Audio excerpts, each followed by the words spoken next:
Assalamualaikum warahmatullahi wabarakatuh. The Honorable, our lecturer, Miss Dewi, and also my beloved friends. I'm glad to see you all. Well, first of all, let's say thank you to Allah because of His blessing we can stay here without any obstacle. Secondly, peace and solution might be upon our Prophet Muhammad SAW. Okay, for this start our presentation today, let me introduce myself. My name is Rosi Darwati as the moderator. Of course, I'm not alone. There are four speakers in our groups, and today we will present about language learning and language acquisition. Furthermore, for the first speaker is Astinor Asia, the second is Anik, the third is Tigor, and the last is Putri. Therefore, before we start our present by reciting Hamdalah together. Bismillahirrahmanirrahim. Let's start to the first speaker, Astinor Asia. Time is yours. Okay, thanks moderator.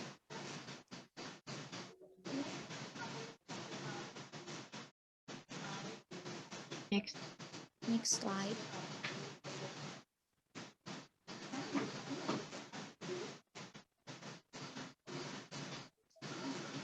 The materials, the definition of language, the definition of language learning and language acquisition, theory, and the difference. Next slide. Language is a structural system of communication used by humans based on speech and gesture, spoken language, sign, or often writing. Jadi bahasa adalah sistem komunikasi yang terstruktur yang digunakan berdasarkan ucapan dan gerak tubuh atau bisa disebut dengan spoken language. Ada isyarat dan or often writing. So for more will be explained by my friends. Back to moderator. Okay, thank you, Asti.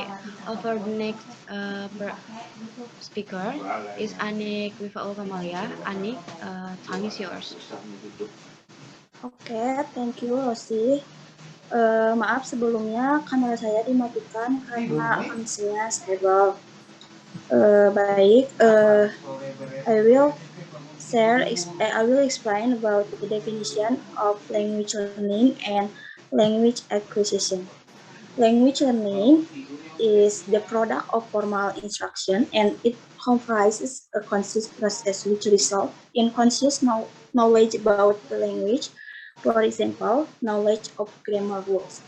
Jadi, pembelajaran bahasa merupakan produk instruksi formal dan terdiri dari proses sadar yang menghasilkan pengetahuan tentang bahasa, misalnya pengetahuan tentang aturan tata bahasa.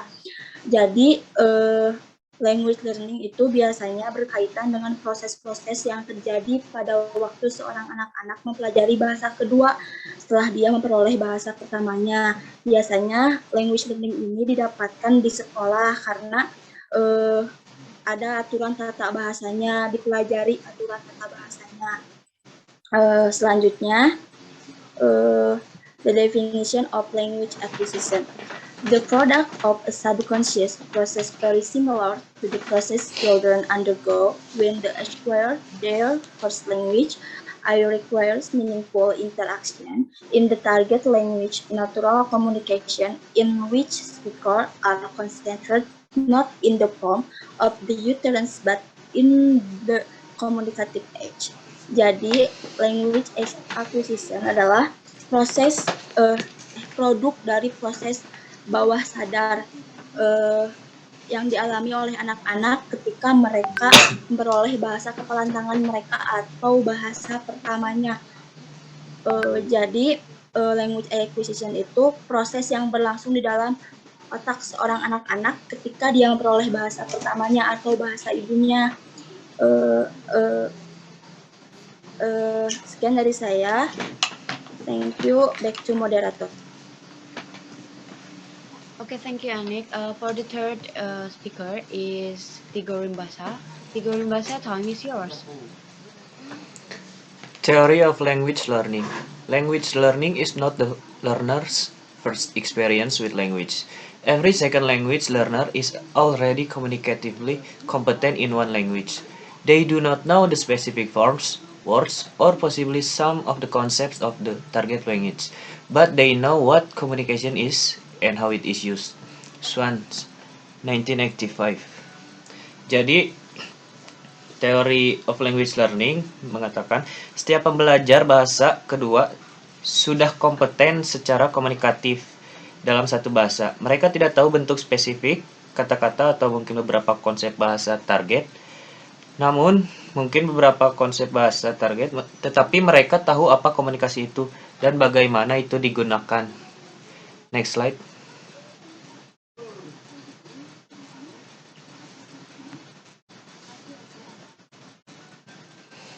Theory of Language Acquisition. Noam Chomsky believes that children are born with an inherited ability to learn any human language. He claims that certain linguistic structures which children use so accurately must be already imprinted on the child's mind. Chomsky believes that every child has a language acquisition device, or LAD, which encodes the major principles of a language and its grammatical structures into the child's brain. Children have then only to learn new vocabulary and apply the syntactic structures from the LAD to form sentences. Yaitu Noam Chomsky, salah satu profesor linguistik dari Institut Teknologi Massachusetts, percaya bahwa anak-anak dilahirkan dengan kemampuan bawaan untuk mempelajari bahasa. Manusia apapun, dia mengklaim bahwa struktur linguistik tertentu yang digunakan anak-anak dengan sangat akurat sudah tercetak dalam pikiran anak. Chomsky percaya bahwa setiap anak memiliki perangkat pemerolehan bahasa atau LAD, Language Acquisition Device, yang mana mengkodekan prinsip utama bahasa dan struktur gramatikalnya ke dalam otak anak.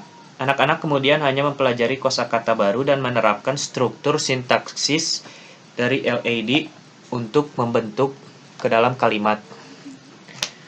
Oke, sekian dari saya. Back to moderator. Thank you, Tigor.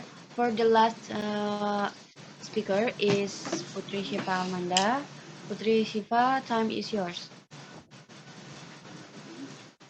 Thank you, moderator.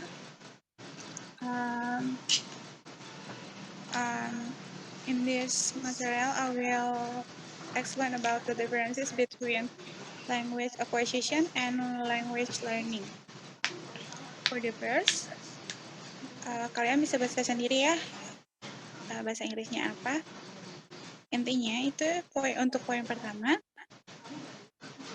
perbedaan acquisition dan language learning. Yang acquisition itu nggak perlu aturan, biasanya itu diperoleh di alam bawah sadar. Nah, sedangkan language learning ada aturannya, ada instruksinya, dan proses belajarnya. Untuk yang kedua, language communicates with friends. Jadi bahasanya itu biasanya diperoleh dari teman-temannya. Sedangkan kalau di language learning itu aktivitasnya nggak sesuai dengan usia. Biasanya lebih kayak diajarin bahasa baku atau yang lainnya lah ya. Nah, untuk poin ketiga, to order acquire language, source of natural communication. Jadi komunikasinya itu alami di lingkungan. Nah, untuk yang terakhir, the process of acquiring English get friendly on the job practice. Nah, itu pemerolehan bahasanya Inggris itu di luar. Sedangkan yang language learning-nya dan can fill in the blanks on grammar page. Jadi mereka dapat bahasanya di bagian-bagian grammar gitu loh. Intinya gini, kalau misalkan language acquisition biasanya itu atau yang disebut bahasa ibu gitu, first language-nya. Kalau di Indonesia sendiri itu biasanya yang first language itu kan bahasa daerah. Sedangkan yang second language itu biasanya kayak bahasa Indonesia dulu. Yang bahasa ibunya itu bahasa daerah.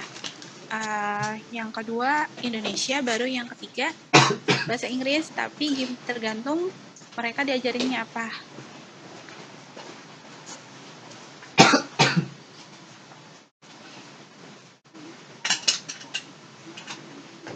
Oke, thank you Putri Syifa Amanda. Jadi conclusion-nya atau kesimpulannya, language learning itu adalah bahasa yang kita pelajari mengacu pada manners atau aturan-aturan atau grammar. Contohnya itu ada di pembelajaran bahasa Inggris di sekolah. Yang biasanya kita pelajari itu harus sesuai dengan manners atau grammaticalnya ya. Kemudian di language acquisition. Jadi language acquisition itu adalah bahasa yang kita pelajari secara natural dari mother tongue kita sendiri atau bahasa induk ya. Tidak mengacu pada aturan atau gramatikalnya, intinya adalah untuk komunikasi, dapat dimengerti oleh speaker dan listener-nya. Bisa disebut juga ada feedback antara si penerima informasi dan yang menyampaikan informasi. Okay, that's all for today.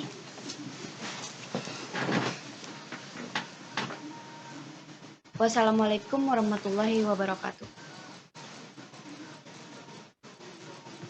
Wassalamualaikum warahmatullahi wabarakatuh.